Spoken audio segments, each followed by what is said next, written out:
Nos da mucho gusto llevar a cabo esta conferencia desde Mérida, una ciudad bella, pero además una ciudad segura, como todo el estado de Yucatán. Es un estado, Yucatán, con un pueblo bueno, trabajador, un pueblo excepcional, y los gobernantes de Yucatán han sabido garantizar la paz y la tranquilidad en el estado. Y esto es muy importante. Yucatán es la entidad federativa con menos delitos en todo el país y lo celebramos mucho porque independientemente de lo económico, incluso de el bienestar, la paz y la tranquilidad es un don, una bendición, el que se pueda vivir libres de temores, con tranquilidad, con paz. Vamos a informar sobre este caso especial que yo creo va a ser de interés nacional, el mostrar cómo han conseguido serenar, garantizar la paz, la tranquilidad a todos los ciudadanos en este estado. Hay desde luego algunos casos que se lamentan, como sucedió con un joven que fue detenido y hay indicios de que fue vejado y perdió la vida en manos de la policía municipal. Pero ya se está atendiendo este caso. También en eso las autoridades estatales están ayudando, colaborando. Ya atrajo el caso, el asunto, la Fiscalía General de la República. Y no hay impunidad.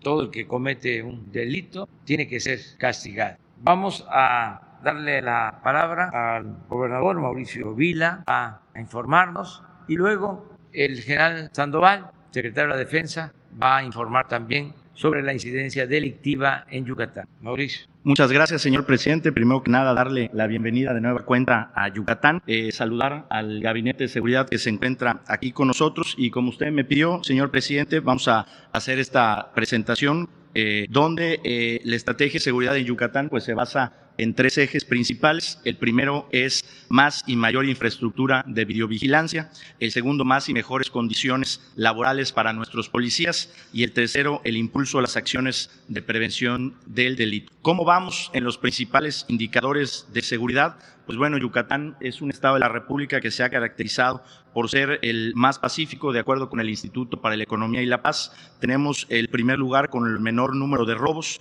el primer lugar con menor número de saqueos, no se han presentado saqueos, y el primer lugar con la menor tasa de homicidios dolosos en todo el país. Por otro lado, también tenemos la menor tasa de casos de extorsión en todo el país, la menor tasa de robos con vehículos, el segundo lugar con menos robos a casa habitación, y el segundo lugar con menos secuestros en todo el país. Durante el año 2020 logramos reducir en un 48.7% la incidencia delictiva en el estado de lo que venía en el año 2019, y la buena noticia es que en el año 2021 se han mantenido los índices. Como podemos ver, pues fuimos el estado de la República que tuvo la mayor disminución de delitos en todo el país, lo cual pues nos llena de mucho gusto. Le comentamos al presidente que durante el mes de marzo del año 2020 fue la primera vez en la historia desde que se hace el semáforo delictivo que un estado de la República tuvo todos los colores del semáforo en verde, y ese estado fue Yucatán.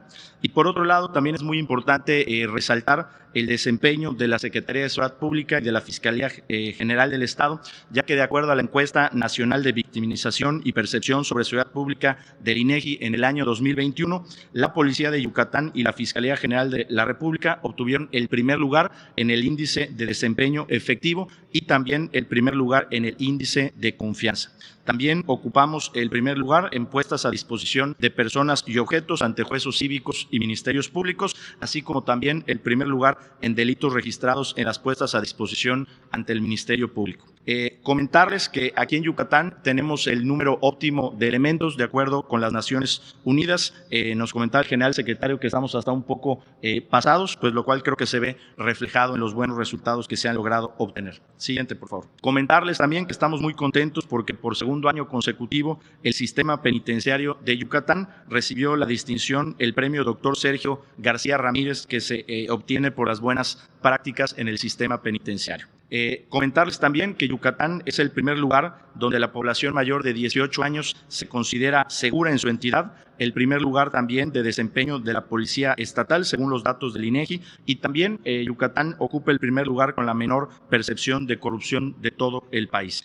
Comentarles que también la policía, el gobierno estatal, según el INEGI, es el gobierno con mayor confianza de los ciudadanos de todo el país. Es el primer lugar en percepción de seguridad de las mujeres que viven en Yucatán y el primer lugar también en confianza policíaca, de acuerdo a los datos del INEGI. ¿Qué hemos hecho en seguridad aquí en Yucatán? Pues primero que nada, hacer un reconocimiento al comandante Luis Felipe Saidén y también al fiscal del Estado, Juan Manuel León, porque desde principios de esta administración creamos el programa Yucatán Seguro, donde estamos haciendo una inversión muy importante en el tema de seguridad, donde estamos pasando de 2.248 cámaras de videovigilancia a 5.775, pasando de 100 arcos carreteros a 219, la compra también de un helicóptero, la instalación de 1,000 cámaras de videovigilancia vecinal, el cambio de monitoreo de un C4 a un C5i, entre otras cosas que estamos realizando. Platicamos también en la mañana que durante esta administración hemos contratado 300 policías adicionales, hemos entregado 600 patrullas nuevas, tanto a la Policía Estatal como a las policías municipales, un helicóptero, 12 ambulancias, 4 lanchas, además de insumos de seguridad. Platicábamos un poquito de que aquí en Yucatán estamos trabajando muy fuertemente para mejorar las condiciones de nuestros policías. El salario más bajo aquí en Yucatán para un policía son 13,000 pesos, que se encuentra muy por encima del promedio a nivel nacional. Todos nuestros elementos cuentan con acceso a servicios a salud.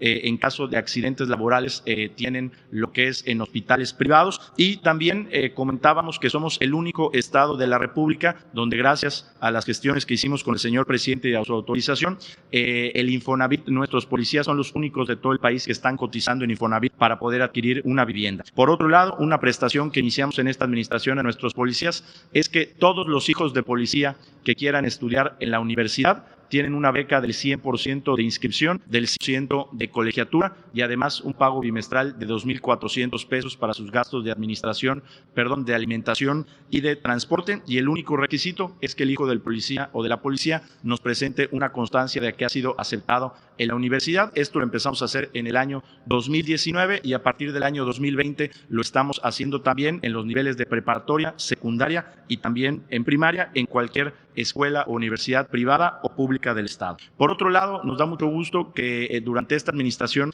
nuestros elementos, tenemos 600 elementos que se han graduado mientras realizan su labor policíaca, 50 de ellos como licenciados en Derecho, 350 como bachilleres especializados en Seguridad Pública, 200 como técnicos superiores en Seguridad, y comentábamos también que nuestra Academia de Policía está en un momento de transformación para convertirse en la Universidad Policíaca de Yucatán. Hemos estado trabajando también muchísimo en el tema de los comités vecinales, especialmente con pues esa cercanía que debe tener la corporación policíaca para refrendar la confianza, y esto se ha visto reflejado en nuestros números de emergencia, donde hemos recibido pues casi 440,000 llamadas. La Policía de Yucatán ha jugado un papel fundamental en el cumplimiento de las medidas sanitarias, evidentemente con los protocolos, viendo que se cumplan las disposiciones en los comercios, en las empresas. Y bueno, pues la verdad es que ha sido un trabajo también muy importante que han hecho. Por otro lado, ha existido una vigilancia permanente desde nuestro centro de monitoreo, que en estos momentos estamos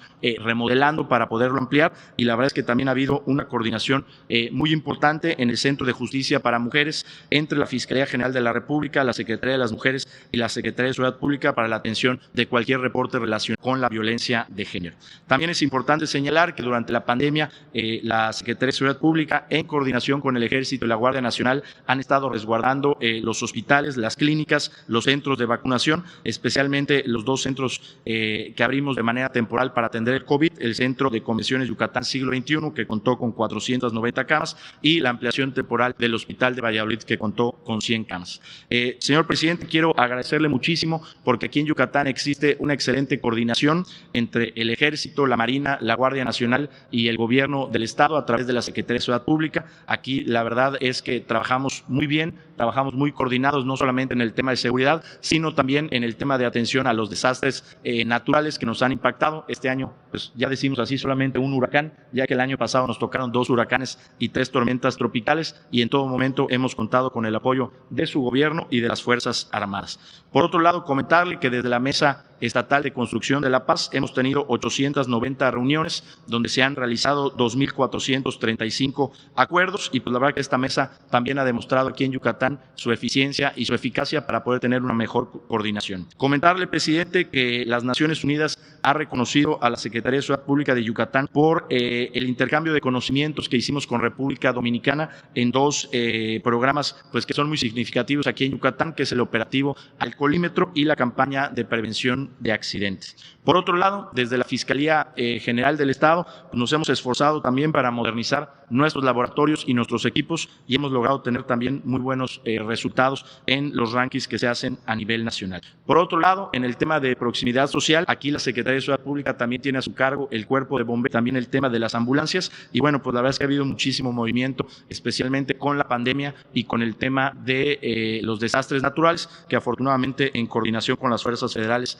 hemos logrado atender. Por otro lado, presidente, también comentarle que la vigilancia en los tramos de construcción del Tren Maya se ha realizado de manera muy coordinada con las fuerzas federales y por supuesto con la Secretaría de Seguridad Pública, y le queremos comentar que en los tramos 3 y 4 no se ha reportado ningún robo ni ningún incidente de gravedad. ¿Qué más estamos haciendo para prevenir la violencia en Yucatán? Comentarle, presidente, que nos hemos enfocado muy fuertemente en trabajar para prevenir la violencia en contra de las mujeres, con campañas de denuncia en el 089, que es anónimo, también en un programa de asesorías que estamos haciendo con universidades y con estudiantes para prevención del embarazo adolescente. Le comentaba yo que ahora que cambiaron los alcaldes aquí en Yucatán a partir del 1 de septiembre, lancé un exhorto a todos los alcaldes de Yucatán, a los 106, para que puedan instalar sus institutos municipales de la mujer. Le comento que ya hay 72 que han aceptado esta propuesta y que están iniciando operaciones o ya han iniciado operaciones, y que vamos a seguir platicando con los que aún no se animan, porque este es un tema prioritario aquí en el gobierno de Yucatán, como también sabemos que es un tema prioritario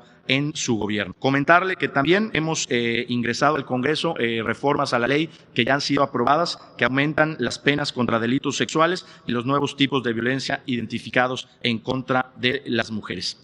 Tenemos un trabajo muy coordinado aquí en Yucatán para combatir la violencia contra las mujeres, especialmente coordinándonos con las principales instancias de seguridad del Estado para temas de prevención, seguimiento, atención oportuna y por supuesto también las campañas de concientización. El tema de nuestro Centro Estatal de Prevención del Delito, el CEPI, que realiza una serie de actividades en escuelas, en primarias, en preescolares y por supuesto también en espacios públicos, realizando acciones de prevención en contra de la violencia. Y bueno, señor presidente, pues eso es lo que tenemos para informar el día de hoy, y de nueva cuenta le volvemos a agradecer el trabajo coordinado que estamos haciendo, no solamente en materia de seguridad, sino también en otros proyectos muy importantes para el Estado de Yucatán. Muchas gracias. Con su permiso, señor presidente.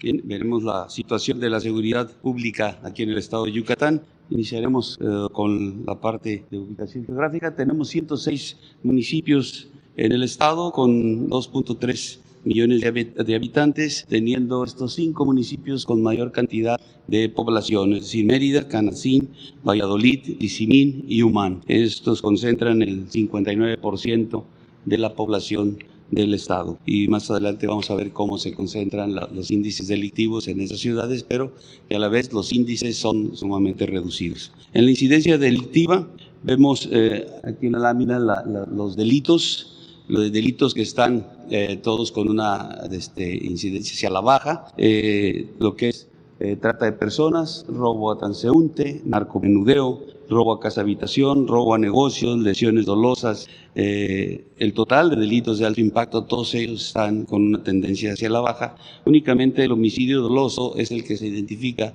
un incremento, pero como pueden ver en la lámina tiene el lugar 32 y lo vamos a observar en la estadística.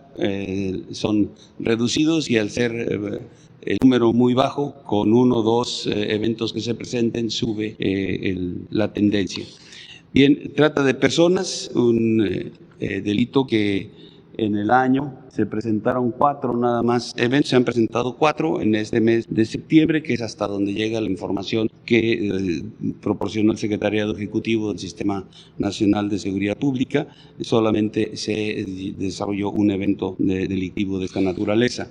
Homicidios dolosos, tiene una tendencia hacia hacia el alza, pero solamente tienen 37 homicidios en lo que va del año, 5 en el último mes.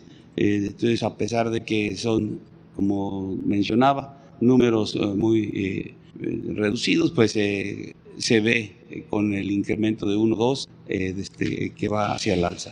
El robo a casa de habitación, un delito que también tiene una tendencia hacia la baja, con 12 eventos en este último mes que tenemos la información, en septiembre, y 73 en lo que va del año, teniendo el año anterior 257 eventos y en el 19 1,631. Entonces ahí se refleja el trabajo que se ha realizado en el ámbito de la seguridad en el Estado. En el robo a transeúntes tenemos 3 eventos en septiembre, 43 en el año. También la tendencia es hacia la baja. En el robo a negocios, 4 en septiembre, 43 en el mes, y también aquí se observa en la gráfica lo que mencionaba yo del trabajo de las autoridades: 493 en el 2019, 90 en el 2020 y en este año 43. Aquí se ve una reducción importante de 493 a 90 y se ha mantenido esa tendencia de ir hacia la baja en este delito. En narcomenudeo, también hacia la baja la tendencia, 19 eventos en el mes, 159 en lo que va del año. En lesiones dolosas tenemos 8 eventos delictivos de esta naturaleza en septiembre, 220 en el año.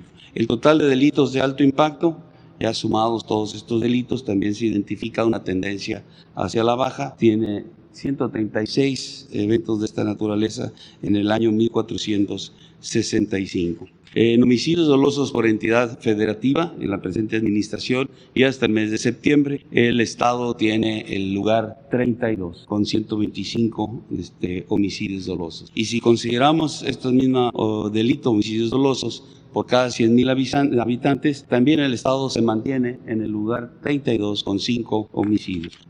Sobre los municipios de mayor incidencia delictiva en el Estado, se identifican a Mérida y a Canacín, con una cantidad total de 764 homicidios en Mérida y 41 en Canacín. Pero también, ahorita lo vamos a ver en la distribución que hacen de su fuerza de seguridad, cómo está concentrada en esas áreas en donde se está presentando la incidencia delictiva, que es esta siguiente lámina. Aquí vemos Mérida con un total de 453 policías, Canacín con 135, Valladolid 248, y esos 6 municipios reúnen 1,385 policías. Aquí resaltar que si sumamos la Policía Estatal y la Municipal, tenemos un total de 8,158 elementos de seguridad pública. Y de acuerdo al promedio de la ONU, este es el único estado en la República que tiene un superávit del 17%. Deberían tener 6,962 y el Estado lo rebasa con facilidad. El 65% de la fuerza de seguridad está concentrada en Mérida, Canacín y Valladolid. En cuanto a fuerzas de seguridad del Estado mexicano, las fuerzas federales, tenemos la presencia de la Secretaría de la Defensa Nacional con 2,874 elementos, la Secretaría de Marina con 799, la Guardia Nacional con 859 elementos, haciendo un total de 4,532. De ellos, 3,836 son personal que está en el área operativa, que está trabajando con las fuerzas de seguridad del Estado para hacer un total de 11,250 elementos operativos que trabajan de manera coordinada en las 3 coordinaciones regionales de la Guardia Nacional. Aquí los vemos en el mapa, la parte de la costa, que está con los rombos en azul, son las áreas donde está desplegada la Armada de México. La parte verde son los puntos donde se tienen el despliegue de los efectivos militares, de los efectivos del Ejército, y la parte gris es donde se tiene personal de la Guardia Nacional. En cuanto a construcción de las compañías de Guardia Nacional, se tiene un proyecto en un 88% de avance en Tecax. Aquí es la única construcción de la Guardia que se está desarrollando, pero el despliegue que se tiene de la Guardia está empleando instalaciones del Ejército que fueron cedidas a la Guardia, y así evitamos el construir, ya se aprovecha lo que ya se tiene dentro de la estructura del Estado mexicano. Y tenemos en Mérida, en Valladolid y Ticul. Son 3 áreas donde está la Guardia Nacional desplegado y que, repito, no hay necesidad de construir. En cuanto a seguridad de instalaciones estratégicas, aquí solamente se dan 2 servicios a Comisión Federal de Electricidad y a Banjico con 21 elementos. En cuanto a robo de hidrocarburos, el Estado tiene un poliducto de 8 pulgadas de Progreso a Mérida y un poliducto de 12 de Mérida a la Comisión Federal de Electricidad. Solamente se han asegurado 64,000 litros de combustible y se han identificado únicamente 4 tomas clandestinas, 3 en Progreso y 1 en Mérida. En cuanto a la asignación de recursos federales y estatales en materia de seguridad pública, en el Fondo de Aportaciones para la Seguridad Pública a nivel federal se asignan 171 millones de pesos, en el Estado 52 millones, para hacer un total de 223 millones de pesos. Y el Fortamun, que es el fortalecimiento de los municipios y demarcaciones territoriales, a nivel federal se proporcionan 1.497.9 millones de pesos. En cuanto a beneficiarios de programas sociales, que aquí también tiene un efecto en las causas que generan la violencia, bueno, hay 17 programas en el Estado, con un total de 316.525 beneficiarios, y el monto que llega al Estado mensualmente son 6.725.8 millones de pesos. Sobre las sucursales del Banco del Bienestar, son 50 las programadas para el Estado, tenemos 33 concluidas, 13 están en ejecución y 4 están pendientes de iniciar por falta de el espacio que se requiere. Y finalmente el plan DN3, el plan Marina y el plan de la Guardia Nacional, se han atendido 27 eventos de lluvias y 17 incendios forestales, 3 urbanos, 3 accidentes vehiculares y una explosión, empleando en total general 2.271 elementos de las 3 fuerzas y 211 vehículos. Esto, señor presidente. Gracias. Bueno, tenemos una muy buena coordinación con los gobiernos municipales de Yucatán, con el gobierno del Estado, en especial con el gobernador Mauricio Vila, y se está invirtiendo presupuesto federal como no sucedía en mucho tiempo en Yucatán. Aquí está programada la ampliación del puerto de Progreso, la construcción de 2 plantas termoeléctricas, una en Mérida, otra en Valladolid, un gasoducto hacia la península. El Tren Maya atraviesa más de 400 kilómetros del estado de Yucatán y es una inversión en conjunto de alrededor de 40,000 millones de pesos. Continuamos invirtiendo en programas de bienestar. Aquí en Yucatán se está apoyando a 12,760 jóvenes del programa Jóvenes Construyendo el Futuro. Son jóvenes que están trabajando como aprendices y se les paga un salario mínimo. También 12,306 estudiantes de nivel superior reciben becas. Todos los que estudian bachillerato tienen su beca, 70,767 alumnos. Los que estudian nivel básico, preescolar, primaria, secundaria, de familias pobres, también reciben becas, 118,000 estudiantes. Aquí se han creado, están funcionando 6 universidades públicas de las distintas regiones del Estado. El programa La Escuela es Nuestra, que consiste en entregar un presupuesto a las sociedades de madres, de padres de familia, para que se encarguen del mantenimiento de las escuelas, ha llegado a 1,562 escuelas que ya se les ha entregado presupuesto. Es un 65% de todas las escuelas de Yucatán, y vamos a ampliar el programa para que comprenda a 2,388 escuelas públicas. Hay 172,261 adultos mayores que están recibiendo pensión, están recibiendo también un aumento del 15% en las pensiones. Se están inscribiendo ya adultos mayores de 65 en adelante, porque ya se tomó esa decisión. Hay 22.889 niñas y niños con discapacidad que también reciben pensión. De estancias infantiles, 2.203 niñas, niños de madres solteras. Se ha entregado apoyo de manera directa a 12.289 pescadores del estado de Yucatán, a 39.243 campesinos del programa Producción para el Bienestar. Como lo mencionó el general Sandoval, están programados 91 sucursales en 80 de los 106 municipios del Banco del Bienestar. Van a haber sucursales del Banco del Bienestar prácticamente en todos los municipios de Yucatán.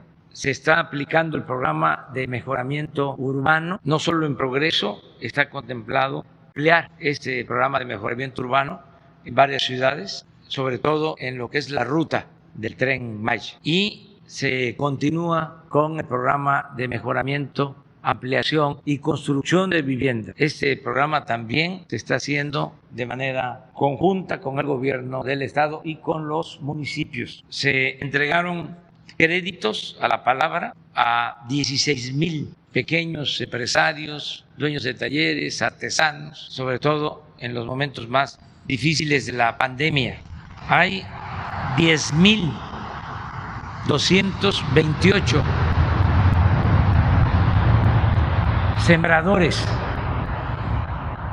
del programa Sembrando Vida. Se están sembrando árboles frutales, maderables en 25,000 hectáreas en Yucatán. Y vamos a continuar apoyando en infraestructura, es decir, que se le dé mantenimiento a los caminos. El gobernador me acaba de hacer una solicitud para que Petróleos Mexicanos le otorgue asfalto al gobierno de Yucatán para mejorar caminos, para tapar baches, y vamos a ayudarle en esa gestión ante Pemex, porque el Estado tiene maquinaria y podría hacer mucho para mejorar los caminos de Yucatán. En materia de salud, pues se ha avanzado bastante en la vacunación en Yucatán. Afortunadamente ya está disminuyendo el contagio en Yucatán. Mañana vamos a informar sobre el Plan Nacional de Vacunación en todo el país. Lo vamos a hacer en Campeche. Esto nos ha ayudado bastante a enfrentar la pandemia. Vamos a seguir vacunando, convenciendo a algunos que no se quieren vacunar de que sí conviene la vacuna, no afecta, no daña, al contrario, protege, si no, no la recomendaríamos. Está también demostrado que quienes se están contagiando, quienes van a los hospitales, quienes desgraciadamente fallecen en un porcentaje alto, son los que todavía no están vacunados. Los que están vacunados están más protegidos. Y vamos a seguir apoyando todo el sistema de salud pública de Yucatán. Hace unos días mencioné de que cuando hice un recorrido por el estado para ver los hospitales del IMSS Bienestar en Yucatán, en los 3 hospitales no había pediatra. Hace unos días ya me informaron los del sector salud, Zoé Robledo, que ya existen los pediatras en los hospitales. Está por resolverse lo del hospital que dejaron ahí abandonado en Ticul, porque son de esos contratos manchados de influyentismo y de corrupción, pero ya está por llegarse a un acuerdo con la empresa, ya se firmó el acuerdo la semana pasada y ahora ese hospital lo va a terminar de construir el Seguro Social y va a ser al mismo tiempo una escuela, va a ser un hospital escuela. Estamos también pensando y es muy probable que se rehabilite el Hospital General de Mérida, que está ya en una situación que requiere de una modernización completa. Ustedes saben que le tenemos a Yucatán mucho cariño, mucho aprecio a su pueblo y nos da mucho gusto estar aquí. Entonces, si les parece, vamos a abrir para preguntas y respuestas, una nacional y una de Yucatán, de periodistas, mujeres y hombres de Yucatán.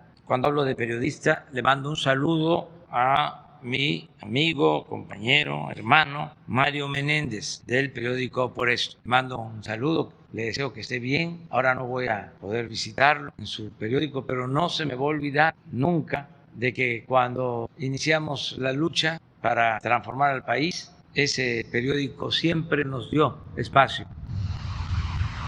y nos ayudó mucho cuando no nos tomaban en cuenta los medios de información. Este periódico siempre informaba sobre nuestro movimiento. Como ya Mario pues está pues joven, maduro, aprovecho para enviarle un abrazo, desearle que tenga mucha salud y mucha vida.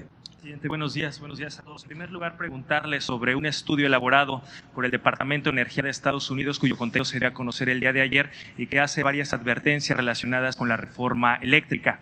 En primer lugar, dice que de aprobarse esta propuesta del Ejecutivo sobre la reforma eléctrica, se dispararía hasta un 65% la emisión de carbono y aumentaría hasta un 54% el costo de la producción eléctrica. Esto debido fundamentalmente a un menor uso de parques eólicos y parques solares. ¿Qué respondería a estas advertencias de este estudio del Departamento de Energía de Estados Unidos, presidente?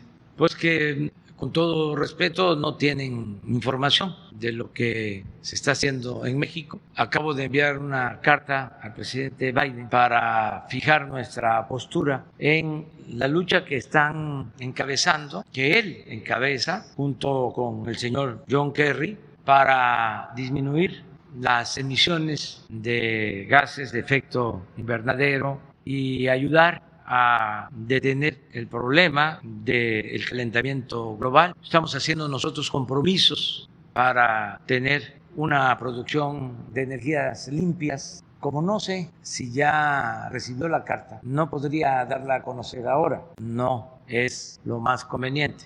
Forma es fondo. Voy a esperar. Hoy voy a cerciorarme si ya recibió la carta y mañana la damos a conocer. Y ahí está la respuesta a lo que me estás preguntando. Diría entonces que es falso que se vaya a disparar estas emisiones de carbono y que se vaya a aumentar de una manera muy importante el costo de la producción eléctrica. Es falso y no suena lógico, suena metálico. Lo que no suena lógico suena metálico. ¿Advierte preocupación por parte de sectores en Estados Unidos por esta posible reforma? Ninguna preocupación. La preocupación es del Reforma, de los Oxxos, del señor Fernández de Monterrey, de los que mandaban antes, los que tenían tomado el gobierno y gobernaban de manera facciosa. Ahora el gobierno es de todos, se gobierna para ricos y para pobres. Entonces, como ellos abusaron durante el periodo neoliberal, no pagaban impuestos, un Oxxo paga por la luz.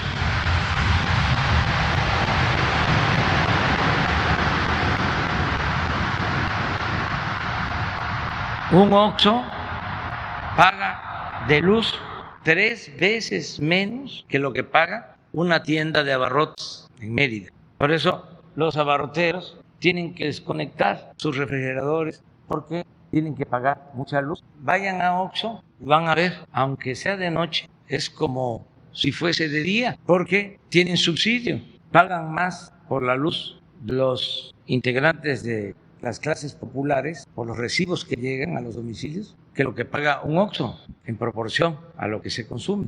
Entonces, no les gusta la reforma energética por eso, porque yo he hecho el compromiso de que no aumente el precio de la luz para la gente, pero ya no podemos seguir manteniendo subsidios a las grandes corporaciones. Tienen, por ejemplo, sus ventiladores para generar energía eólica en el Istmo, pero ese ventilador, ese generador, es de Bimbo, es de Oxxo, es de Walmart, de todos ellos. Y ya por eso, porque fueron los privilegios que recibieron, pueden subir esa energía a la red nacional y no pagan por la transmisión. Y no solo no pagan por la transmisión, como no siempre hay aire, como también no siempre hay sol para las celdas solares, tiene que haber un refuerzo para esa energía eólica. ¿Y quién es el que apoya cuando no producen?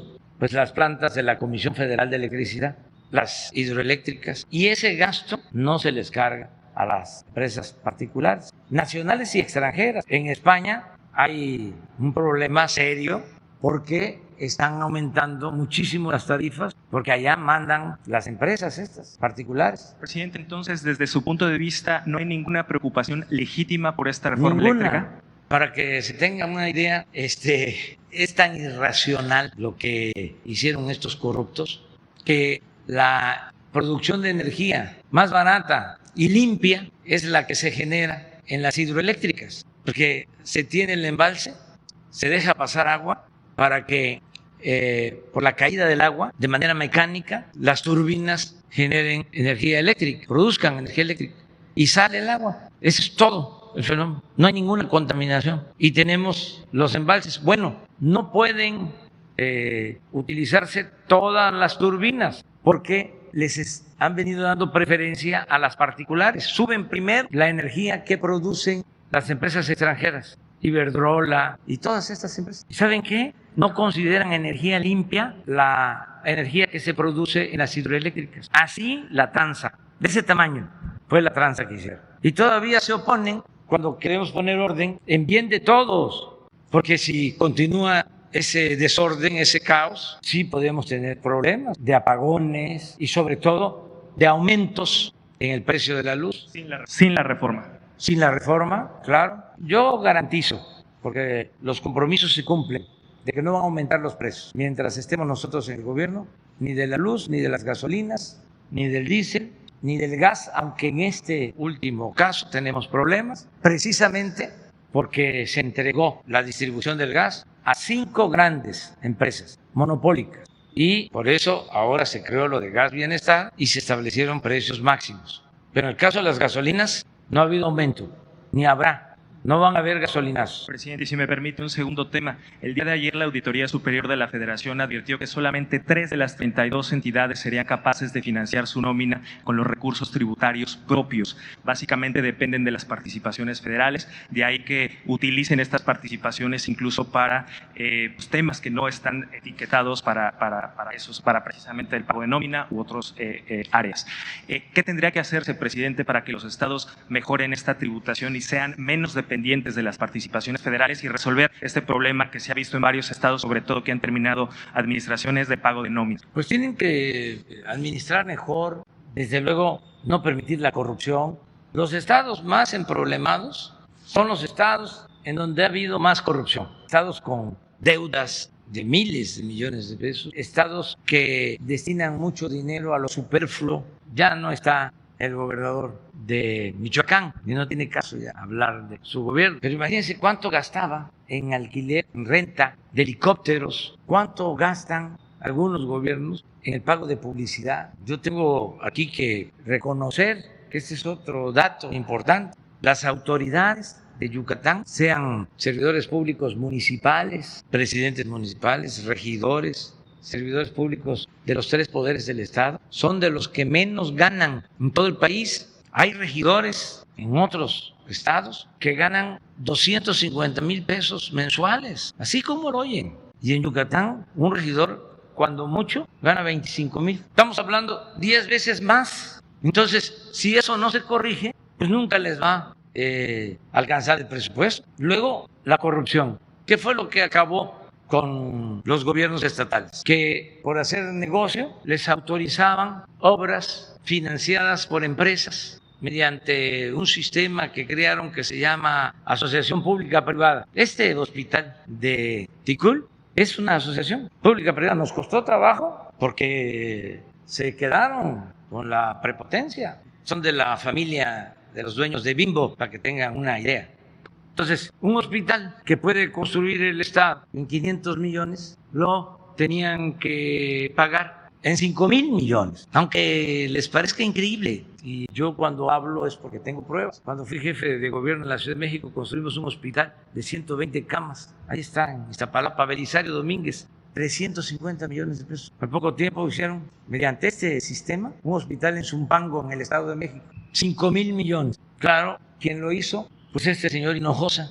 ¿Quién hizo el otro hospital del Estado de México con esta fórmula de APPs en Iztapalapa, Iztapaluca? Jerónimo Gerard, cuñado de Salinas, cuñado del que fue secretario de Hacienda. Lo mismo, 7,000 millones de pesos. ¿Saben cuánto le descuentan por estos hospitales de las participaciones al Estado de México cada año alrededor de 500 millones de pesos. Pues porque Hacienda les decía, tú éntrale y nosotros te ayudamos, te vamos a ir descontando de tus participaciones. ¿Qué sucedió? Pues se quedaron sin nada, se endeudaron. Entonces, ¿cuál es mi recomendación? Tienen que ser un gobierno honesto, austero, y nosotros vamos a apoyar porque ya hemos definido que si se trata de nóminas, de pago a trabajadores, a maestros, a médicos, nosotros vamos a adelantar participaciones para que no tarden una quincena, un mes, o no haya aguinaldos ahora a finales de año para los trabajadores. Pero sí se requiere de una reforma y que se acaben los lujos. Decía yo de que un gobernador en Jalisco se compró un avión lujosísimo. ¿Para qué quiere un avión un gobernador de Jalisco? Para su servicio. ¿Que no hay líneas de aviones? ¿Cuántos vuelos hay a Guadalajara, a Puerto Vallarta?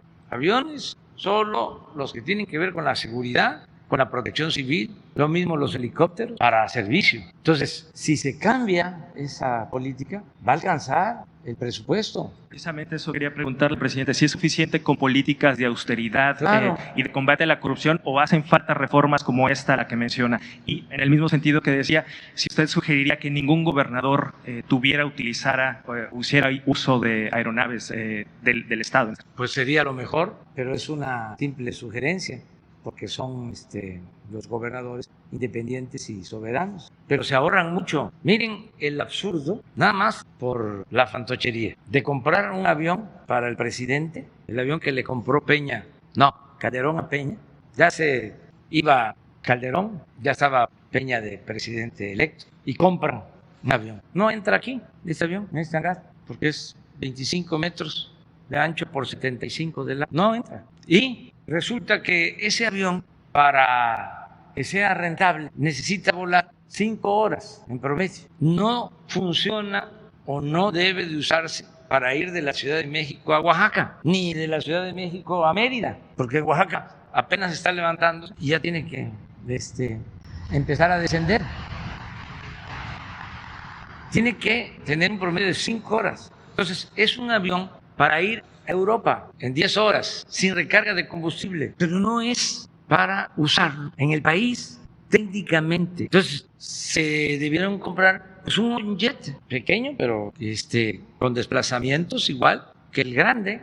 Pero necesitaban tener un avión con oficinas y recámaras que en situación normal es para 240 pasajeros. Imagínense, 240 pasajeros. ¿Cuántos pasajeros se trasladan en un autobús? Como 40, 50. Estamos hablando de 5 autobuses y desde luego que no van a ir apretados como se va en el autobús. Imagínense las dimensiones del avión. Entonces, ¿en qué cabeza cabe eso? ¿Qué tiene que ver eso con la autoridad? Si la autoridad dimana del pueblo y del recto proceder del servidor público, no es con esas fantochadas cómo se adquiere autoridad. Eso es para pequeños faraones acomplejados. Entonces, todo eso se tiene que terminar en el país.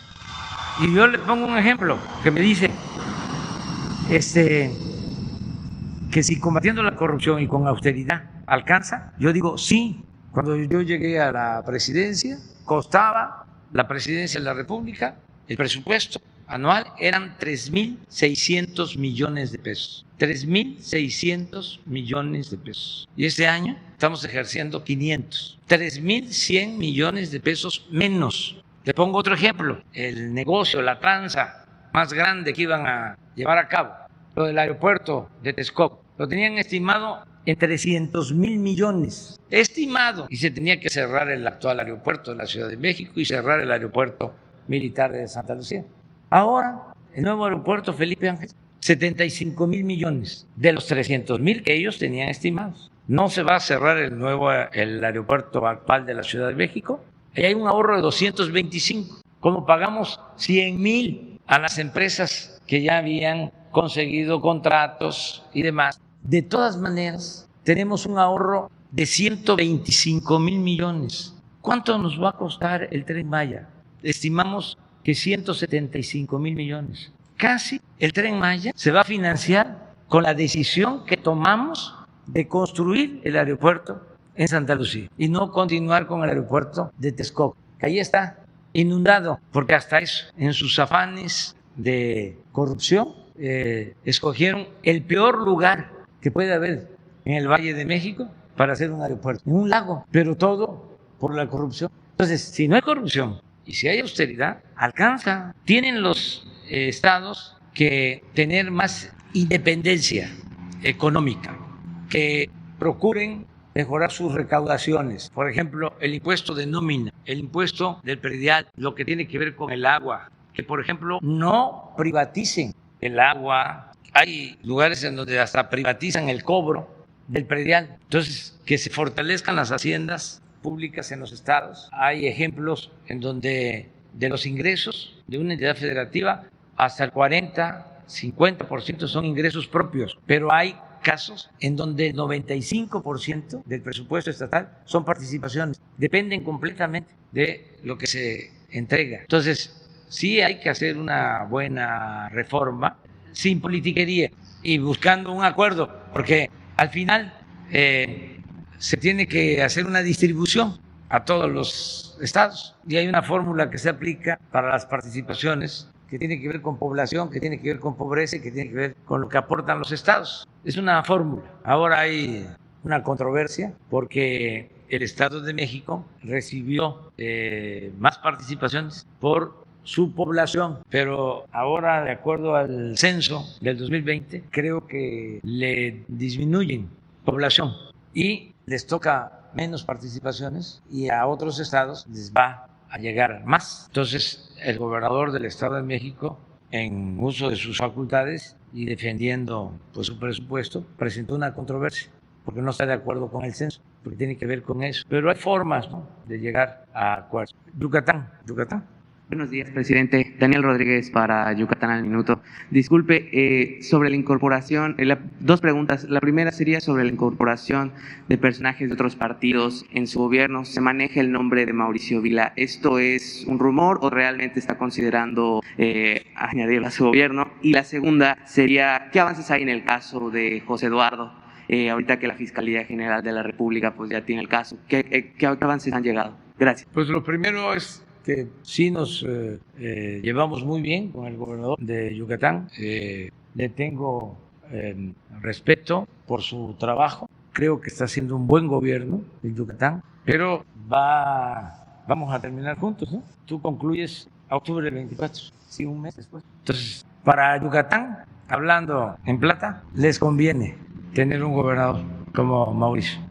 Es un rumor. Sí, si él quisiera, nosotros lo invitamos a participar, pero él tiene compromiso con el pueblo de Yucatán y además creo que no sería conveniente porque está haciendo un buen gobierno. ¿Y para qué andar experimentando? Entonces, acerca de lo segundo, ya lo dije, atrajo el caso la Fiscalía y yo espero que pronto se tenga ya un resultado. ¿No tienen avance aún sobre el caso? No tengo información porque la Fiscalía se maneja como debe ser, con autonomía, pero el fiscal Alejandro Gertz, siempre lo digo, es un hombre recto, íntegro, le tengo confianza y estoy seguro que a partir de tu pregunta la Fiscalía va a informar sobre cómo va la investigación de México y luego nos vamos con compañeras porque ya se cargó mucho. Buenos días, presidente. Buenos días a todos. Pedro Domínguez, de Milenio. Preguntarle, la familia de Mario Aburto, asesino confeso de Luis Donaldo Colosio, está acusando que su familiar está incomunicado. Incluso usan la palabra desaparecido, así lo mencionan sus familiares. Preguntarle, presidente, ¿qué información tiene sobre este caso? También aprovechando que está presente la Secretaría de Seguridad, saber si efectivamente se tiene incomunicado a este personaje o por qué está presuntamente o por qué se le está presuntamente impidiendo esta comunicación. Saber si pudieran explicarnos cuál es la situación de Mario Aburto, en qué condiciones está, porque está la familia pensando buscar ya instancias internacionales debido a que consideran que se están violando los derechos humanos de este personaje. ¿Qué información tiene, presidente? Pues yo creo que sí, Rosicela puede informarnos. Con su permiso, presidente, buenos días. No, definitivamente el señor Aburto está recluido en este penal federal. No, al momento no está incomunicado, absolutamente está en buen estado de salud, y estamos revisando con los jurídicos de PIRS, del órgano administrativo, y con los jurídicos de la Secretaría, cuál será la respuesta a la recomendación que ha hecho la Comisión Nacional de Derechos Humanos. En breve les daremos una respuesta puntual a los señalamientos que hace, pero él ha tenido la supervisión y hemos tenido la vigilancia de la Comisión Nacional de Derechos Humanos. Ha habido visitantes de esta comisión que supervisan y vigilan cuál es el estado de salud del señor Aburto. Yo le puedo decir que en la actualidad, durante nuestra administración, de ninguna manera ha tenido un tema de falta de respeto a los derechos humanos. Absolutamente. Bueno, pues hasta tiene oportunidad de comunicarse con su familia y comunicarse con otras personas que no puedo decir aquí, pero no absolutamente tiene comunicación constante con el mundo exterior. Eso es lo que diría. Gracias. En otro tema, presidente, ayer Ahora, sobre este tema, yo creo que si la familia del señor Aburto y él mismo tienen algo que decir sobre su proceso, que signifique otra versión sobre los hechos, y si él puede expresar, probar que fue torturado, que está amenazado y que por eso ha guardado silencio, si es que existe otra versión, el Estado mexicano lo protegería, porque a nosotros sí nos interesa mucho el que no haya ninguna duda, ninguna sospecha sobre este lamentable asesinato de Luis Donaldo Colosio. Fue una vileza lo que le hicieron. Entonces, sería un acto de justicia y por lo mismo es un asunto de Estado. Si él estuviese dispuesto a contar su versión, se le brindaría toda la protección a él, a su familia, si tiene algo que aportar. Ahora, si las cosas sucedieron como están en el juicio, lo único que nosotros estamos obligados a hacer es que no se le violen sus derechos humanos.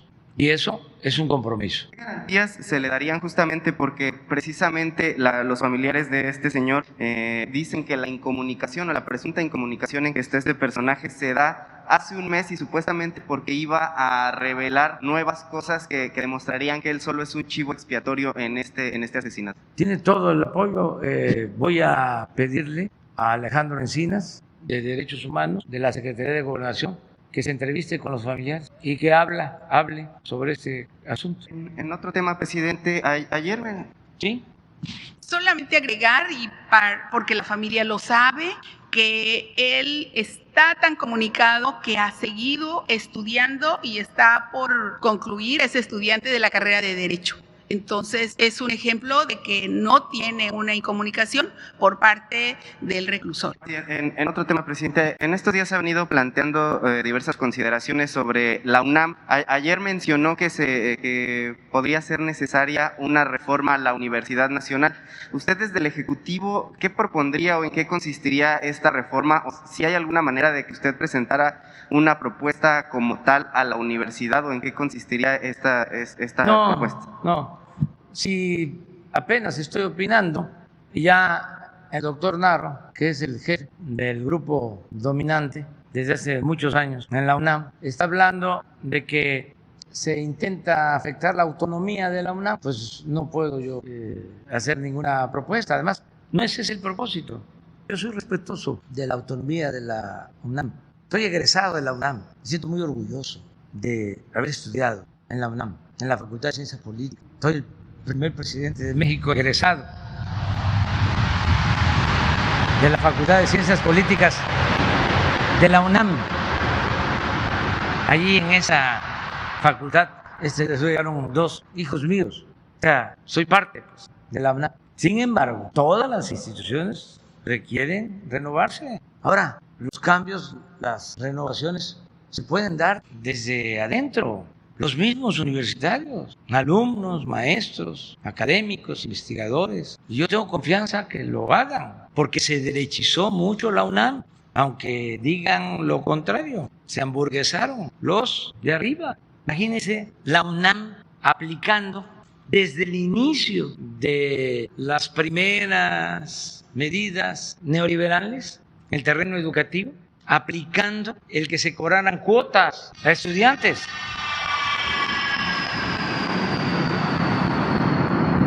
¿De dónde surgió esa política? ¿Que no lo saben?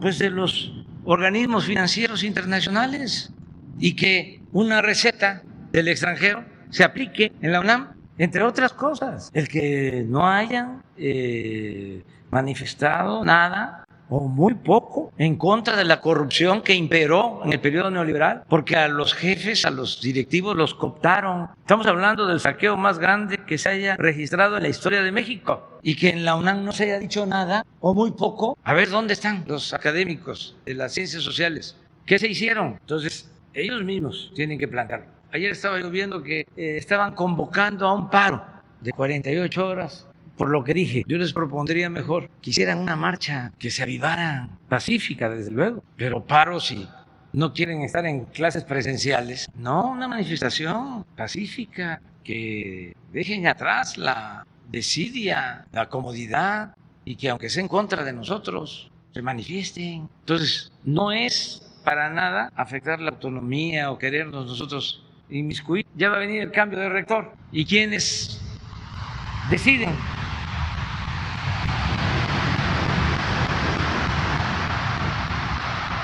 se me va a decir formalmente el Consejo Universitario. Sí, ¿cómo no? El Consejo Universitario, formalmente. Pero pues, hay un grupo hegemónico que encabeza el doctor Narro, que desde hace tiempo está manejando la UNAM. A mí no se me va a olvidar de que era candidato en el 2000 a jefe de gobierno. Y como en el 88, en otros tiempos, estudiantes, maestros se volcaron en apoyo al ingeniero Cárdenas, y se hizo una manifestación enorme en la universidad. Entonces, quienes apoyaban al ingeniero, universitarios, un maestro destacadísimo, un hombre de izquierda, buen escritor, consecuente, Adolfo Gili y otros, que por cierto ya de ese grupo se fueron quedando, ¿no? Hasta trotskistas se volvieron neoliberales, los fueron cooptando. De ahí surge Claudia Sheinbaum en una protesta porque querían cobrar las cuotas en la UNAM. Y recuerdo que en el 2000, en la campaña, iba el ingeniero Cárdenas de candidato a la presidencia y yo de candidato a jefe de gobierno. Y pues se resolvió, yo no estaba de acuerdo, en que había que ir a un acto a la UNAM en víspera de la elección. Y yo tenía información que estaba manejada la UNAM por porros, que estaban en contra nuestra. Y pues imagínense, en las encuestas yo iba arriba para jefe de gobierno, no con tanta ventaja, pero yo arriba. Y arriesgarme a un acto de provocación a sabiendas de que estaban en contra de nosotros, pero por solidaridad con el ingeniero decido ir. Hasta lo pensé, que a lo mejor no iba. Y ahí voy. Se lleva a cabo el acto. Yo creo que hablé 3 minutos, porque yo lo que quería era que se terminara el acto, porque sabía que iban a aprovechar el momento para la provocación y que lo que les importaba era la violencia hacia mi persona, porque estaba de por medio de la elección en la Ciudad de México. Entonces termina el acto, me bajo la tarima, pues todas estas cosas que uno aprende, ¿no? Y empiezo a caminar rápido hacia el sur. Apenas terminaba el acto y empiezan a tirar bombas molotov y van sobre donde estaba estacionado el carro a buscar, a agredir.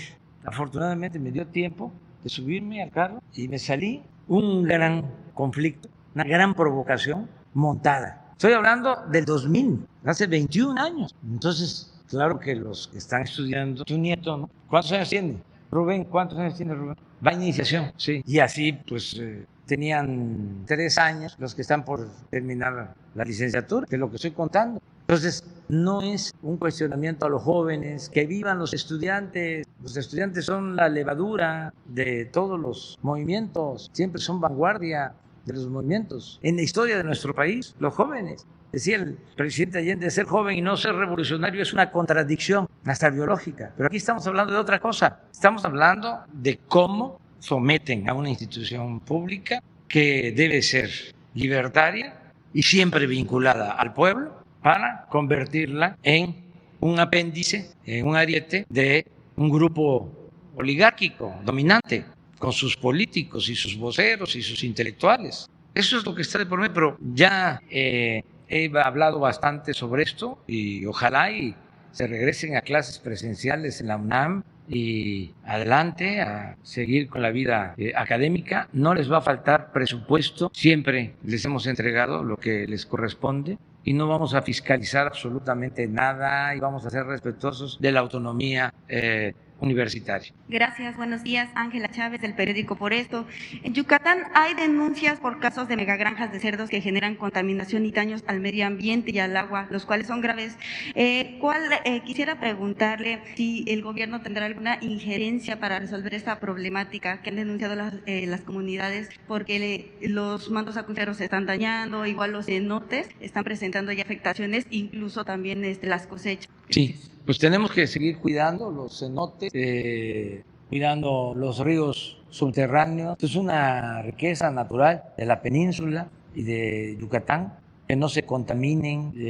El gobierno del estado seguramente tiene un plan con este propósito. Nosotros no vamos a permitir que se contaminen cenotes. Tenemos que cuidar el agua y es bueno también que se sepa que el año próximo ya se traslada la Secretaría de Medio Ambiente a Mérida, que se nos quedó pendiente la desincorporación, la descentralización por la pandemia, pero ya está la Secretaría de Salud en Guerrero, va a estar la Secretaría de Educación en Puebla, la Secretaría de Bienestar en Oaxaca, ya está la Secretaría de Energía en Tabasco. Pemex deja de funcionar desde la Ciudad de México, desde la torre de Pemex, y se traslada el director de Pemex a Ciudad del Carmen, Campeche, y Medio Ambiente a Mérida. Esto va a ayudar también mucho. Eso es lo que puedo comentar. ¿Qué les parece si ya? Porque qué tal que nos toque cochinita pibil y unos panuchos. Vamos a recorrer todo el tramo, sí, del Tren Maya, y ya nos vemos mañana en Campeche. Mañana vamos a dar a conocer el resultado del plan de vacunación en Campeche. Muy bien, buenos días, nos vemos. Sí nos toca, ¿verdad?